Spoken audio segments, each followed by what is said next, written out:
ഇന്ന് ഉച്ചയ്ക്ക് ഇപ്പോൾ ലഞ്ച് കഴിക്കുകയാണ് കേട്ടോ. അപ്പോൾ ഇന്നത്തെ ലഞ്ചിന് ഞാൻ ഇവിടെ എടുക്കുന്നത് രസം എടുക്കുന്നുണ്ട്, അതുപോലെ പീച്ചിങ്ങ തോരനും. അച്ചിങ്ങയും പീച്ചിങ്ങയും എപ്പോഴും തെറ്റും. പീച്ചിങ്ങയും ചെമ്മീനും ഇട്ടിട്ടാ ഈ തോരന് ഇവിടെ ഭയങ്കര ഡിമാൻഡാണ്, പെട്ടെന്ന് കഴിയും. അപ്പം ഞാൻ ഈ രസം ഉണ്ടാക്കുന്നത് നമ്മുടെ വീട്ടിൽ തന്നെ പൊടികൾ വെച്ചിട്ടാണ്, അല്ലാതെ രസക്കൂട്ട് വെച്ചിട്ടൊന്നുമല്ല. അപ്പോൾ ഞാൻ ടേസ്റ്റ് ചെയ്ത് നോക്കട്ടെ കേട്ടോ അതെങ്ങനെയുണ്ടെന്ന്.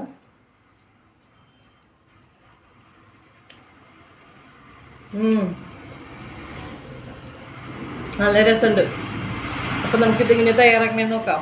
രസത്തിന് വേണ്ടി നമുക്ക് ഇഞ്ചി, വെളുത്തുള്ളി, പച്ചമുളക്, ജീരകത്തിൻ്റെ പൊടി, ഉലുവാപ്പൊടി, കായപ്പൊടി, മുളക് പൊടി, മല്ലിപ്പൊടി, മഞ്ഞൾപ്പൊടി, പിന്നെ കുറച്ച് നമ്മുടെ പച്ചമുളകും ചേർത്തൊന്ന് നന്നായിട്ടൊന്ന് ചതച്ചെടുക്കാം കേട്ടോ. വേണമെങ്കിൽ അതിൽ കുറച്ച് കുരുമുളകും കൂടി ചേർക്കാം.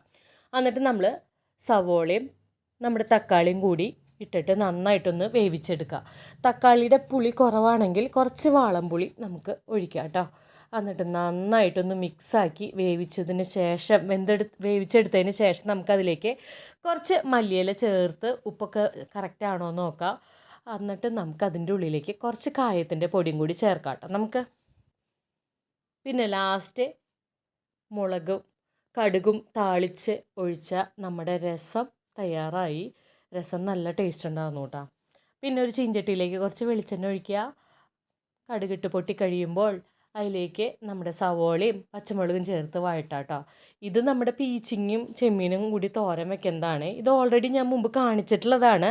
ഞാനൊന്നും കൂടി ഇപ്പോൾ കാണിക്കണമെന്ന് മാത്രമേ ഉള്ളൂ. കാരണം ഇന്ന് ഉച്ചയ്ക്ക് ഞാൻ ലഞ്ച് കഴിച്ചത് നമ്മുടെ രസവും പീച്ചിങ്ങ തോരനായിരുന്നു കേട്ടോ. അപ്പോൾ ജസ്റ്റ് കാണിച്ചു എന്ന് മാത്രം. വഴന്ന് വരുമ്പോൾ അതിലേക്ക് ഉപ്പും കുറച്ച് മഞ്ഞൾപ്പൊടി ഇട്ട് നന്നായി മിക്സ് ആക്കിയിട്ട് പിന്നെ നമ്മുടെ പീച്ചിങ്ങ അതിലേക്ക് ചേർക്കാം കേട്ടോ. അതിന് മുമ്പ് അതിൻ്റെ ഉള്ളിൽ ചെറുതായി എരിഞ്ഞ നമ്മുടെ ചെമ്മീൻ ഇട്ട് കൊടുത്തിട്ടുണ്ട് കേട്ടോ. നന്നായി മിക്സാക്കുക.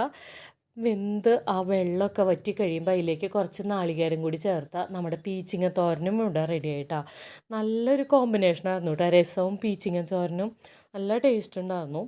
ഇവിടെ നല്ല ഡിമാൻഡാണ് ഈ പീച്ചിങ്ങ തോരന്. എത്ര വെച്ചാലും ഉച്ചയാകുമ്പോഴേക്കും കുറച്ചുണ്ടാവുള്ളൂ എനിക്ക് കഴിക്കാനായിട്ട്.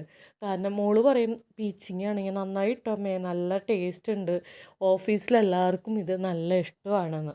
അപ്പോൾ നിങ്ങളിതുപോലെ ഒന്ന് തയ്യാറാക്കി നോക്കാം കേട്ടോ. നല്ല ടേസ്റ്റ് ഉണ്ട് ഈ പീച്ചിങ്ങ തോരനും അതുപോലെ രസവും.